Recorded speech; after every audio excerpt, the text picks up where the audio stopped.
In this video, I want to cover some of the less important but still fairly common template files that you'll find in WordPress themes. One of those is comments.php. Now we want to be able to control the layout and the look of our comments if you're using those on your site. And you do that through comments.php.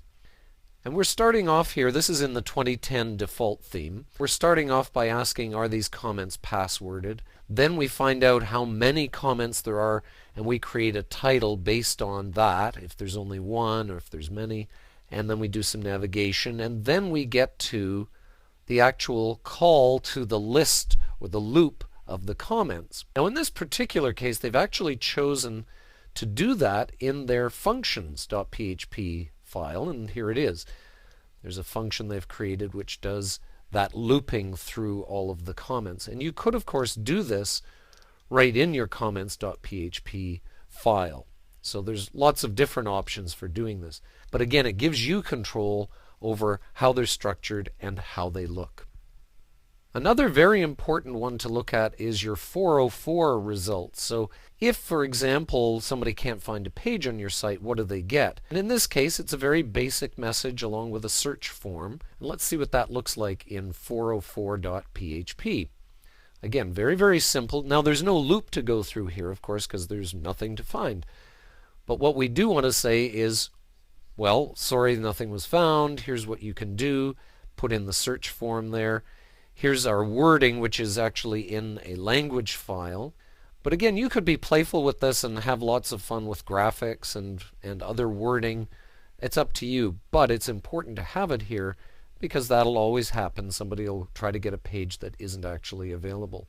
Another common one is author.php. Now this is particularly useful on sites with multiple authors, and it basically looks like this.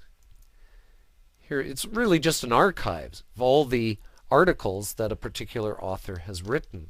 But we have some control over it and we can do some different things with it. So let's take a look at author.php. First of all, we're going to give it the title, and you don't have to call it Author Archives, of course. But then here's what's powerful is it can go to the profile of the author in their user profile in WordPress. And if they've put in a description, then it's going to say show the description. If there's an avatar, show the avatar. Then proceed to go through the loop, and of course using this get template part, remember we go to find the loop. If there is no loop, then we go to loop.php. And that's how you can control the look. Again, you could say, here's how each of the particular posts for that author is going to look and structured a certain way. You might just want the title for each one. You don't want anything else.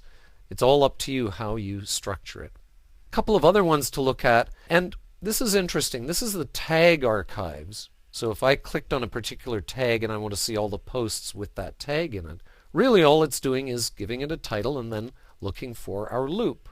Similarly with attachments, if you click on an image, for example, and there's a link already to it and it says go to an attachments page, it literally just shows the image or the video or the PDF, whatever kind of media file it is, it'll show it on its own page and you can style that. But again, it simply looks for a loop and goes through them. Now really, none of these, because there is no loop-attachment, there is no loop-tag in the 2010 theme, so we're just going back to the regular loop. However, what you're doing by putting in these files is making it quick and easy down the road. If you do want to style them differently, you just simply drop in these files, these different loops, and you're instantly going to get a new look. If you didn't, you'd have to stop and create the attachments.php and so forth. So this is a bit of looking ahead and planning for the future with WordPress, which is a good thing to do with your themes. Anyway, that's a quick overview of some of the minor template files that you'll find in a theme, but still valuable and still useful.